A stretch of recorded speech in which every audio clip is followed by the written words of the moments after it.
ছোটোবেলায় যখন form fill up করতাম, মানে স্কুলের কোনো ফর্ম, সেখানে একটা অপশান থাকতো যে মায়ের অকুপেশন দিতে হতো। তো হাউসওয়াইফ দিয়ে এসছি বরাবর, কিন্তু তখন না বুঝিনি যে এই হাউসওয়াইফ শব্দটা এতটা ভারী। এই শব্দটা এতটাই ভারী যে হাউসওয়াইফ বলার পর একটা দীর্ঘ নিঃশ্বাস নিতে হয়। যখন টিনেজার এজে পৌঁছালাম তখন ভাবতাম জব করব, চাকরি করব, কারণ একটাই ছিল যে মায়ের জন্য মাকে এটা কিনে দেবো, বাবাকে এটা কিনে দেবো, আমার একটা ছোট ভাই আছে, ওকে ওর বায়না মেটাবো, তো এটা ভাবতাম। কিন্তু কোনো দিন হাউসওয়াইফ হব এটা ভাবিনি। মাকে তো সারা জীবনই দেখেছি এই রোলটাই প্লে করতে, কিন্তু কোনো দিন আমার ইচ্ছা হয়নি হাউসওয়াইফ হওয়ার। কারণ এই জব রোলটা সব থেকে টাফ জব রোল। এখন আমার মনে হয় যে এটা সব থেকে টাফ জব রোল।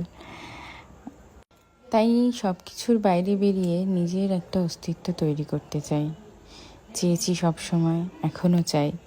তো জীবনে 30টা বছর কেটে গেল, এখনও নিজের অস্তিত্ব ঠিকভাবে তৈরি করে উঠতে পারলাম না।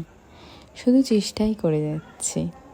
আরও 30 বছর হয়তো কেটে যাবে, জানি না কতটা কি করতে পারবো, কিন্তু তারপরেও চেষ্টাটা চালিয়ে যেতে চাই একটাই কারণ একদম জীবনের শেষ মুহূর্তে গিয়ে যেন এটা কখনো ফিল না হয় যে চেষ্টা করিনি, হাল ছেড়ে দিয়েছিলাম, তাই হয়নি।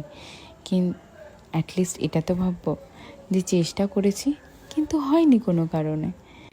আশেপাশ থেকে দেখো কত নয়েজ আসছে, তাহলে ভাবো একটা সামান্য ভয়েস ওভার দেওয়াটা কতটা টাফ একজন হাউসওয়াইফ হয়ে।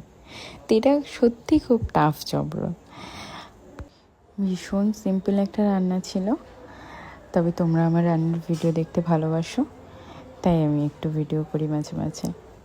যাক, সবাই কেমন আছো জানিও, আর কমেন্টস করো, ভালো লাগে বেশ। চলো টাটা।